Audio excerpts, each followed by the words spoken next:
Hi, everybody. This is Silvio Canto in Dallas, Texas on Thursday, April the 26th, and welcome to our video commentary. As you probably know, we've been talking about this a couple of times in these video commentaries, as well as my postings over at the American Thinker. There's an election going on in Mexico. The election will take place the first week of July. And of course, they're having debates. And this week they had a big, important debate. There's three of them, from what I understand, and they had the first one this week. Now, there's three people running, in case you're not up to speed. There's actually more than three, but there's three major candidates running. They are Mr. López-Obrador from the left, Mr. Meade, sort of a centrist candidate. He represents the incumbent party of President Peña Nieto, and then Mr. Anaya, who's sort of a right-center candidate. He represents the PAN, which has historically been a party very strong in the north of Mexico. There were a couple of other people on the stage, a couple of minor candidates, but I say the top three are going to get, between the three of them, they're going to get anywhere from 85 to 90% of the votes. So the other two candidates on the stage will get 10 to 15%, not really going to be a factor whatsoever in the election. According to some of the people who saw the debate apparently changed very little.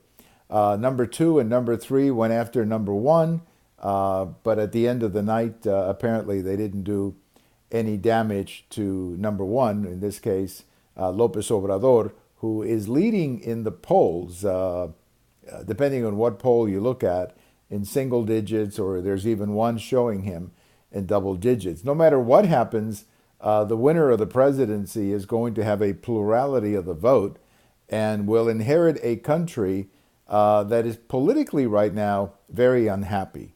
I mean, the Mexican economy is not doing that badly, but politically there's a lot of discontent with the political class. There's a sense that the political class is not talking about the real problems in the country, the crime, certainly the corruption.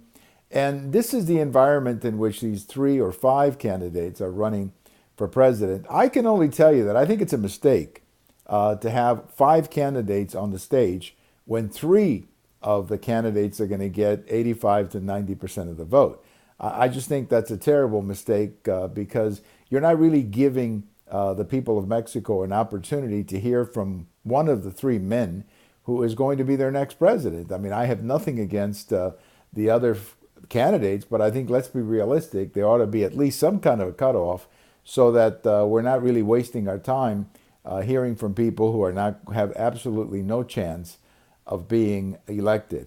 Now, there's going to be a couple more debates, and it doesn't look like much did change in the first debate. So as of right now, if the election were held today, according to the polls, the next president of Mexico would be López Obrador, a man from the left. Now, when I say a man from the left, I think it's important to distinguish between that and, let's say, Hugo Chavez or Raúl Castro or something like that. There's no indication that López Obrador wants that kind of direction for Mexico, but he's clearly more of a populist. He's anti-NAFTA, for example. He believes in socialist policies that he has not properly explained. One of the problems that he has is that, you know, he gets away with making a lot of statements about what he's going to do, but so far has not really explained how he will do it, or how he's going to pay for it, which is, of course, always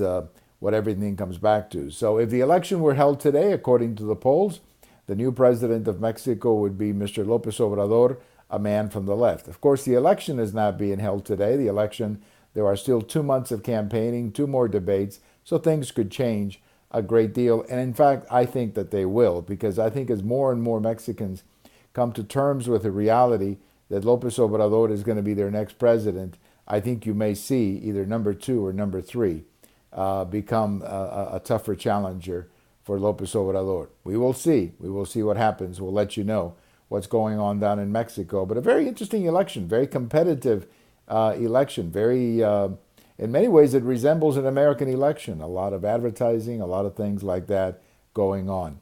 Have a great day, everybody. We have all of these videos over at YouTube. We also have them on Twitter, and we also have them on blog. Talk to you later.